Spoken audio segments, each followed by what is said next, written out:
అందరికీ నమస్తే. Welcome to Jyothi TV. ముందుగా ముఖ్యాంశాలు. ప్రపంచమంతా తెలంగాణ ఎన్నికల వైపే చూస్తుంది.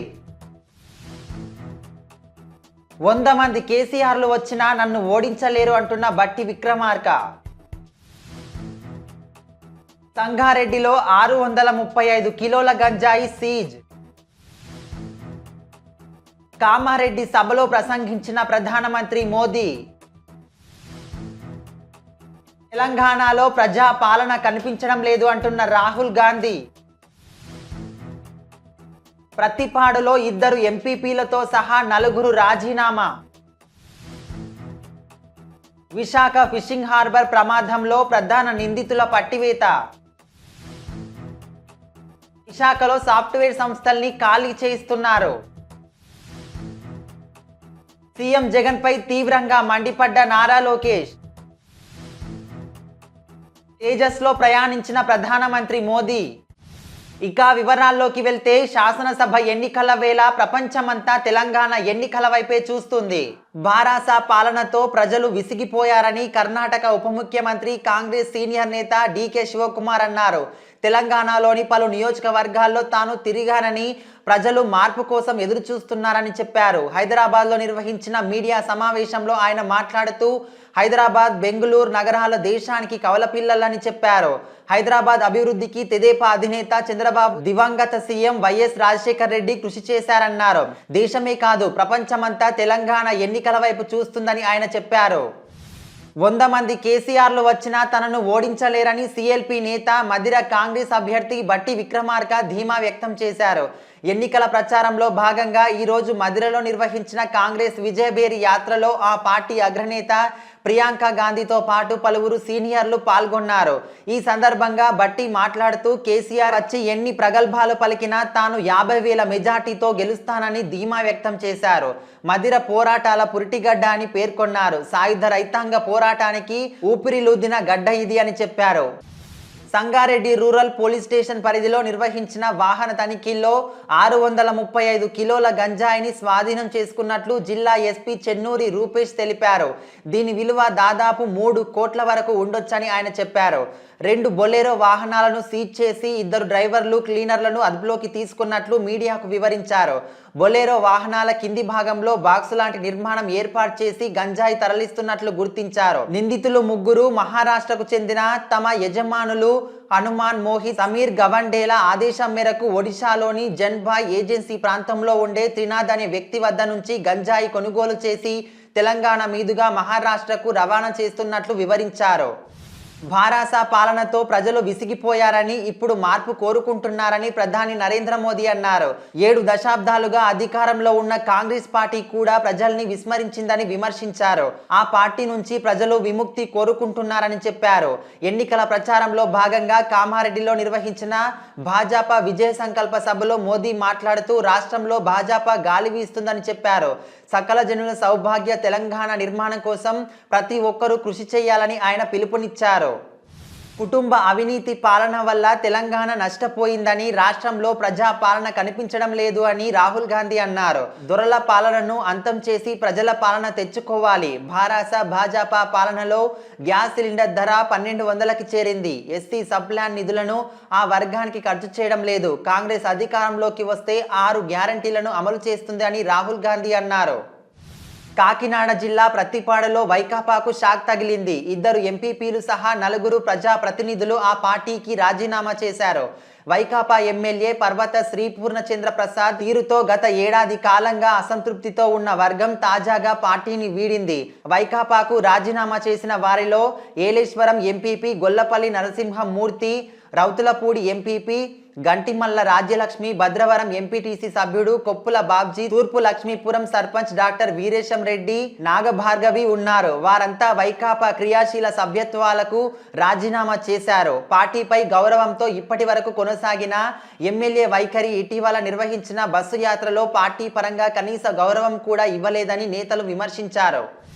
విశాఖలోని ఫిషింగ్ హార్బర్లో జరిగిన ఘటనలో నైలాన్ వలల వల్ల ప్రమాద తీవ్రత పెరిగిందని నగర సిపి రవిశంకర్ చెప్పారు. ఈ అగ్ని ప్రమాదంలో 30 బోట్లు కాలిపోయాయన్నారు. విశాఖలో నిర్వహించిన మీడియా సమావేశంలో సిపి మాట్లాడుతూ ఈ ఘటనలో వాసుపల్లి నాని, అతడి మామ సత్యం ప్రధాన నిందితులుగా తేల్చామని చెప్పారు. మద్యం మత్తులో సిగరెట్లు పక్క బోటులోకి విసిరేశారని ఆయన వివరించారు. బోటు ఇంజన్పై సిగరెట్ పడడంతోనే ప్రమాదం జరిగిందన్నారు. దర్యాప్తు చేసి నిందితులను పట్టుకుంటామని సిపి చెప్పారు. గత 4.5 ఏళ్లుగా అమరావతిని ధ్వంసం చేశారని ఆంధ్రప్రదేశ్ పరిరక్షణ సమితి అధ్యక్షుడు కొలికపూడి శ్రీనివాసరావు ఆగ్రహం వ్యక్తం చేశారు. జగన్ ప్రభుత్వం రాష్ట్రాన్ని 4.5 దశాబ్దాల వెనక్కి తీసుకెళ్లిందని విమర్శించారు. ఈ రోజు ఆయన మీడియాతో మాట్లాడుతూ అమరావతి నుంచి అమెరికా దాకా ప్రతి ఆంధ్రుడు అమరావతి రైతులకు అండగా నిలిచారని, ఇంకో 4 నెలలు ఓపిక పడితే కలలుగన్న అమరావతి నిర్మాణం ప్రారంభమవుతుందని చెప్పారు. రైతులకు రాష్ట్రానికి ముఖ్యమంత్రి ద్రోహం చేశారని విమర్శించారు. అమరావతి నిర్మాణం మొదలుపెట్టిన వ్యక్తే పూర్తి చేస్తారు. ప్రస్తుత ప్రభుత్వం ఇక్కడ పనిచేస్తున్న సాఫ్ట్వేర్ సంస్థలను మూసివేసి వెళ్లిపోమ్మని చెబుతోంది. సీఎం రుషికొండ వెళ్లేందుకు ఐటీ సంస్థల కోసం అప్పట్లో చంద్రబాబు కట్టిన మిలేనియం భవనాలను ఖాళీ చేయిస్తున్నారు.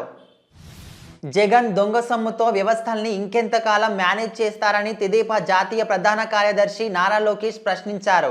10 ఏళ్లుగా కేసులు మేనేజ్ చేస్తూ వచ్చారని ఆయన అన్నారు. ఇప్పుడు కోర్టు నోటీసులతో జగన్ అండ్ కో పని అయిపోయింది. అవినీతి చక్రవర్తి జగన్ ఇక 6093 ఖైదీ డ్రెస్ ఉతికించి పెట్టుకోవాలని నారా లోకేష్ అన్నారు.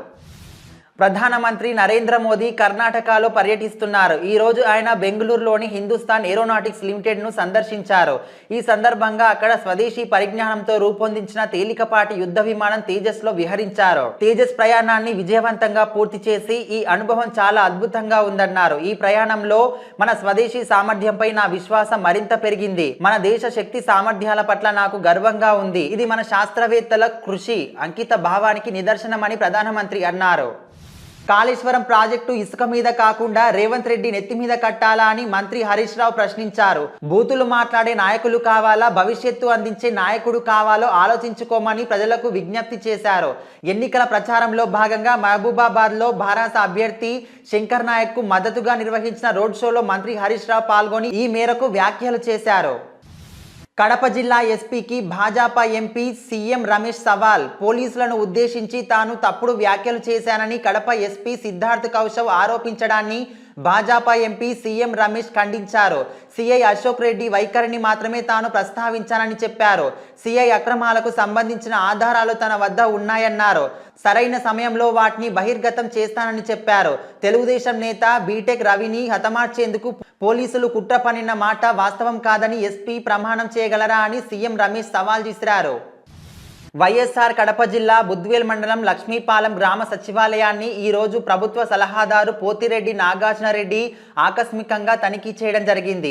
ఈ సందర్భంగా ఆయన మాట్లాడుతూ ఒకే చోట సచివాలయం, రైతు భరోసా కేంద్రం, వైఎస్ఆర్ క్లినిక్, డిజిటల్ లైబ్రరీ, పాల కేంద్రం అన్నీ కూడా ఒకే చోట నిర్మించడం జరిగిందని, ఇది ప్రజలకు కూడా ఎంతో సౌకర్యంగా ఉంటుందని, జగనన్న ముఖ్యమంత్రి అయిన తరువాత సచివాలయ వ్యవస్థను ఏర్పాటు చేసి వాలంటీర్ల ద్వారా ప్రజలకు నేరుగా వారి ఇంటి వద్దకే ప్రభుత్వ సంక్షేమ పథకాలు చేరుతున్నాయని, గతంలో ఏ ముఖ్యమంత్రి చేయని విధంగా ముఖ్యమంత్రి జగన్మోహన్ రెడ్డి చేస్తున్నారని, ఎలక్షన్లకు ముందు ఇచ్చిన హామీలన్నీ పూర్తిగా నెరవేర్చడం జరిగిందని, అందుకే ప్రజలందరూ కూడా మళ్ళీ జగనన్నే కావాలి, రావాలి అని కోరుకుంటున్నారని అన్నారు. అభివృద్ధి, సంక్షేమం రెండు కూడా రాష్ట్రంలో బాగా జరుగుతున్నాయని, 2024లో జగనన్న మళ్ళీ ముఖ్యమంత్రి కావడం ఖాయమని పోతిరెడ్డి నాగార్జునరెడ్డి అన్నారు. 4.5 కోట్ల రూపాయలు వర్క్స్ ద్వారా జరగడం కూడా జరిగింది.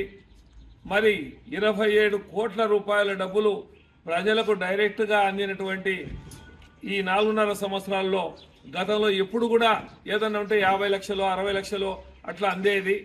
కానీ ఈనాడు జగనన్న వచ్చిన తర్వాత ఏ మాట చెప్పాడో ఎలక్షన్లకు ముందు ఆ మాట ప్రకారం వైఎస్ఆర్ కడప జిల్లా జమ్మలమడుగు నియోజకవర్గం మైలవరం మండలం వేపరాల గ్రామం రాముల దేవాలయం దగ్గర ఈరోజు క్లస్టర్ యూనిట్ బూత్ ఇన్ఛార్జీలు, ఐటీడీపీ సభ్యులు, నాయకులు, కార్యకర్తలతో జమ్మలమడుగు తెలుగుదేశం పార్టీ ఇన్ఛార్జి భూపేష్ రెడ్డి అవగాహన కార్యక్రమం ఏర్పాటు చేశారు. ఈ సందర్భంగా ఆయన మాట్లాడుతూ తెలుగుదేశం పార్టీ జాతీయ అధ్యక్షుడు నారా చంద్రబాబు నాయుడు భవిష్యత్తుకు గ్యారంటీలో భాగంగా మినీ మేనిఫెస్టో ప్రకటించారు. ఈ మినీ మేనిఫెస్టోలో మహిళలకు, రైతులకు, నిరుద్యోగులకు లబ్ధి చేకూర్చే విధంగా 6 పథకాలను ప్రకటించారు. ప్రకటించిన పథకాలను తెలుగుదేశం నాయకులు, జనసేన పార్టీ నాయకులు ప్రతి ఇంటికి తిరుగుతూ ప్రజలకు వివరించి తెలుగుదేశం పార్టీ అధికారంలోకి వస్తే ఒక కుటుంబానికి ఎంత మేలు జరుగుతుందో ఒక హామీ పత్రం వ్రాసి ఇవ్వాలని సూచించారు. బాండ్ పత్రం ఇవ్వడం వలన ప్రజలకు పార్టీ యొక్క చిత్తశుద్ధి అర్థమవుతుందన్నారు. రానున్న రోజుల్లో సార్వత్రిక ఎన్నికలను దృష్టిలో ఉంచుకొని ప్రతి నాయకుడు, కార్యకర్త నిరంతరం సైనికుడిలా పనిచేసి బాబు గారిని ముఖ్యమంత్రిగా చేసుకొని రాష్ట్రాన్ని, నియోజకవర్గాన్ని అభివృద్ధి పథంలో నడిపేందుకు కృషి చేయాలన్నారు. ఈ కార్యక్రమంలో తెలుగుదేశం పార్టీ నాయకులు, కార్యకర్తలు, దేవగుడి కుటుంబ అభిమానులు పాల్గొన్నారు. ఇంతటితో వార్తలు సమాప్తం. జ్యోతి టీవీని లైక్ చేయండి, షేర్ చేయండి, సబ్స్క్రైబ్ చేయండి. ధన్యవాదాలు.